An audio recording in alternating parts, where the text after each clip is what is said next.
بسم الله والصلاة والسلام على رسول الله. ازيكم حبايبي؟ عاملين ايه؟ يا رب تكونوا بخير دايما. النهارده بقى هنعمل كده ام علي بس بالجلاش. طريقة سهلة كده وسريعة وهتعجبكم. هنا معايا لفة جلاش 500 جرام زي ما انتم شايفين كده. انا قطعتها لقطع صغيرة. هي اصلا كانت عندي في الفريزر بس كانت مكسرة كده، فقلت هعملها النهاردة ام علي. فكملت عليها كده، قطعتها كويس وبعد كده سيحت 3 معالق او 4 معالق على النار، وبعدين هنزل عليهم بيها. فانت هتقطعيها كده زي ما انتوا شايفين بالطريقة دي لقطع صغيرة، عشان لما تدخل الفرن تتحمص او تتحمر تبقى كويسة كده وشكلها حلو. اهي قطعتها كده زي ما انتوا شايفين. وبعد كده زي ما قلت لكم سيحت 4 معالق سمنة على النار اهي. هنزل عليها كده بيها، دفتها كده بس. هقلبها بقى تقليبة حلوة، وهحطها في الصينية، وهدخلها تحت الشواية تاخد لون كده وتتحمص اهي. هنقلب بقى كده. يستحسن يعني لو حطيتي معلقتين سمنة بلدي على معلقتين سمنة نباتي، عشان تديها طعم حلو طبعا وريحة حلوة. اهو هنزل كده في الصينية زي ما انتوا شايفين، وهبدأ افردها كده، وهقلب بقى كل السمنة اللي نزلنا بيها كده كويس اهو، عشان تدي لون حلو للجلاش في الفرن اهو. اهو هنقلب بقى كده كويس.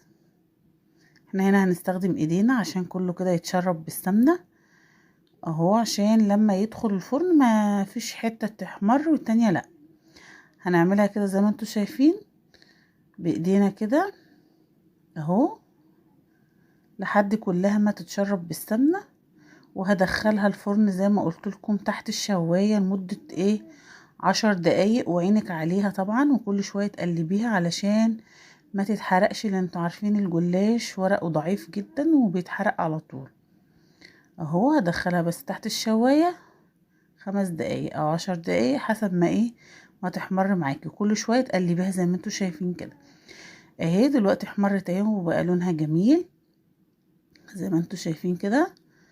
هجيب بقى الطواجن بتاعتي اهي، وهبدأ احط فيها الجلاش اللي هو اللي احنا حمصناه ده اهو. زي ما انتوا شايفين كده ما اخدتش اي وقت اهو. زي ما انتوا شايفين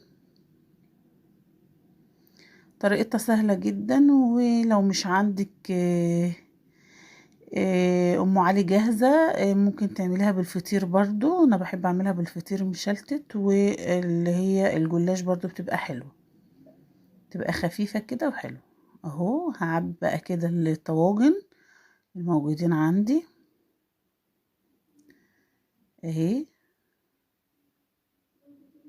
على حسب بقى ما تاخد معايا اهو. هي تعتبر زي الجاهزة بالظبط. هنا معايا زبيب وجوز الهند وسوداني. هحط بقى كده شوية على الوش، انتوا براحتك يعني، مش عايزة تحطي براحتك، اختياري طبعا. حطيت شوية كده صغيرين. وهنا معايا نص كيلو لبن اهو. اهو يا دوبك يعني على قد الطاجنين، لان الطواجن صغيرة عندي. هحط كده السكر 5 معالق اهو، حسب بقى السكر ده حسب رغبتك انتي. وهحط إيه فانيليا اهو، شوية فانيليا كده صغيرين، وهقلب. هندوب بقى السكر والفانيليا كده في اللبن، وطبعا اللبن سخن ما ينفعش ساقع طبعا، لازم تغلي اللبن. وبعد كده هدخلهم الفرن تحت، يعني على الصاجة من تحت شوية، يطلع يعني 5 دقايق كده. وبعد كده تطلعهم فوق تحت الشواية ياخدوا لون لمدة برضو 5 دقايق، لان هو مش بياخد وقت اساسا اهو. اهو هبدأ بقى هنزل كده باللبن على الطواجن بعد ما دوبنا السكر والفانيليا اهو. هنزل بيه كله طبعا عشان انا عايزة اللبن يغطي الطاجن اهو. طريقتها جميلة جدا، او زي ما انتوا شايفين كده، عايزة الطاجن كده ايه كله لبن كده عشان تبقى جميلة. تنسوش يا حبايبي اللايك، ولو مش مشتركة عندي تشتركي في القناة وتسيبيلي كومنت حلو منك تشجعني بيه. متنسوش تفعلوا الجرس عشان يوصلكم كل جديد. كده زي ما انتوا شايفين اهو، نقلتهم في صينية كده عشان مفيش اي حاجة تنزل في الفرن، وهدخلهم زي ما قلت لكم من على الفرن من تحت، وبعد كده اطلعهم ايه ياخدوا لون من فوق.